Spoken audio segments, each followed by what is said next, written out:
Италия — это просто большая пицца. Если тебе холодно, пить водка. Теперь ты русская. Пью-пью. Как тебе русская школа? Я хочу плакать. Обе мне нравится. Как тебе пицца в России?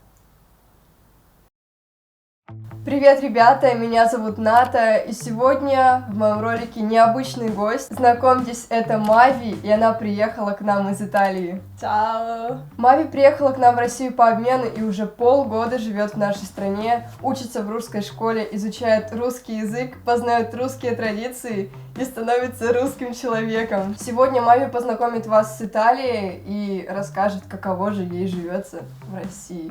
В своем инстаграме я просила вас задавать Мави всевозможные вопросы, и сегодня мы выберем из них самое интересное, и Мави ответит вам на все ваши вопросы. Почему именно Россия? 3 года назад я видела Москву и Санкт-Петербург. Культура, история. Я сказала, это интересно, я люблю холодно, пойдем. Сложно ли оказался русский язык, и какие традиции тебе показались необычными? Я пришла, и я чуть-чуть изучала русский. Я спрашивала, как дела, но не поняла ответа. После, наверное, 3 месяца я уже хорошо говорила в школе. Понимаю, тоже литературу понимаю, математику понимаю, физика нет. Мы вместе с Мави ходим на математику иногда. Мави понимает математику на русском языке лучше, чем я на своем родном русском языке. Она понимает все и решает все быстрее, чем это делаю я. Я такая, Мави, как ты это делаешь просто? Ну, это реально, это очень круто. И да, был вопрос про традиции. Путешествие, travel. Надо сидеть и думать, а в Италии так не делаем. Моя сестра, у нее была температура, чтобы температура была меньше, мои родители, водка и вода, и потом с полотенцем.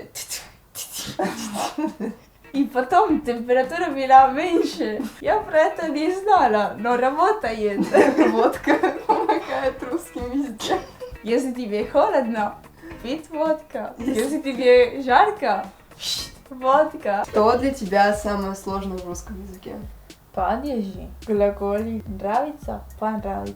Это совершенно несовершенный Да. есть, да? Да. Как тебе русская школа? Отлично, потому что я студентка по обмену. В моей школе учим сложные предметы. Латинский 5 лет, философия 3 лета, физика 5 лет, математику 5 лет, геометрия 3. Тут есть русский язык и литература, у нас просто итальянский. Изучаем грамматику, но тоже литература. И последние 3 классы только изучаем литературу. Готовимся для итальянского языка. И каждая школа, каждый тип школа, different язык. Разные ЕГЭ. Разные языки. Мы изучаем 13 лет. Да, кстати, они учатся в школе 13 лет, так что, ребятки, не нойте, что 11 лет школы — это очень много. Это очень-очень мало. Мы начинаем, когда 6 лет, и заканчиваем, когда 18-19. Что тебе нравится в русской школе и что тебе не нравится в русской школе? Что мне нравится, это уроки очень короткие, просто 45 минут. Через каждый урок есть перемена, и у нас такой нет, и мне очень нравится, что люди могут отдыхать через уроки. Обе мне нравится. Я тоже хочу учить как пью-пью в Италии. И тоже мне нравится, что есть классный час, но у нас тоже такой, но просто без учителя. И мы говорим про проблемы, и тут тоже с одноклассники. Они идут в кино, театр. Просто мои одноклассники скажем, пойдем кушать пиццу вместе. Нет с учителем. И что мне не нравится, мне кажется, что иногда учитель всегда тебе помогает, но помогает как тебе 5 лет, но тебе уже 18. Как тебе пицца в России? Первая пицца был самый фу пиццу, который я кушала в моей жизни. Я, насколько знаю, вы в Италии кушаете одну пиццу на одного человека. Да. А в России 1-2 пайсов пицца. Это странно для тебя в России? Да, Или... Виль, моя первая неделя в России, я плакала. Моя сестра звонила, мама, они потом сказали: пойдем. Я: куда? Я хочу плакать. Наверное, они думали, что было хорошо, потому что, не знаю, пицца, Италия, она скучает. Пойдем кушать пиццу. Спрашивали, какой пиццу я хотела. Я сказала: просто маргарита, потому что еще первую неделю я ничего не поняла. Точно ты не хочешь это? Я: да, точно, я хочу маргарита. И потом я видела, что они взяли только 2 пиццы для 4 человек. Почему 2 для 4? Они мало кушают. Кстати, что ты думаешь насчет школьной пиццы? Никогда не кушали, никогда не буду кушать эта штука, потому что это тесто. Потом я вижу майонез, кетчуп, сосиска. Но почти везде хорошая 4 сыра пицца. Хорошо. Не очень хорошо, как в Италии, но хорошо. Какое самое странное блюдо ты попробовала в России и понравилось ли оно тебе? Сгущенка. Первый раз я сказала: это что? Но потом я попробовала и это очень вкусно, это классно. Еще давай. И поэтому всегда можно блины с сгущенком.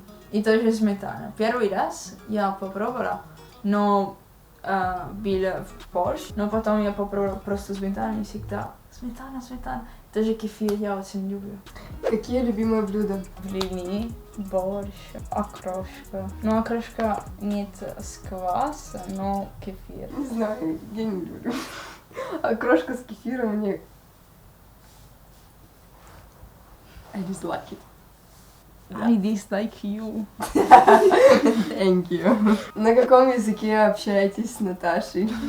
На русском, на английском и тоже на итальянском, потому что она молодец и едет на итальянские занятия. Как тебе русские парни? Когда пришла, ведь все странно, все обнимаются, потом я поняла, и она тоже мне помогала, что это все нормально. Мне кажется, что это легко тоже общаться, если просто друзья. Если в Италии всегда обнимает, все будут думать: They have relationship. ага.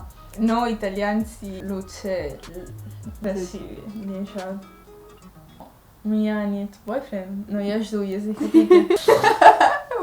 Что ты думаешь про русских девушек? Считаешь ли ты их красивыми? Правда, я пришла, для них это очень важно всегда быть красивой. Расческа всегда, везде. Был подруга, у нее была штука, где клей, и она... Вот она. Нави говорила про нее.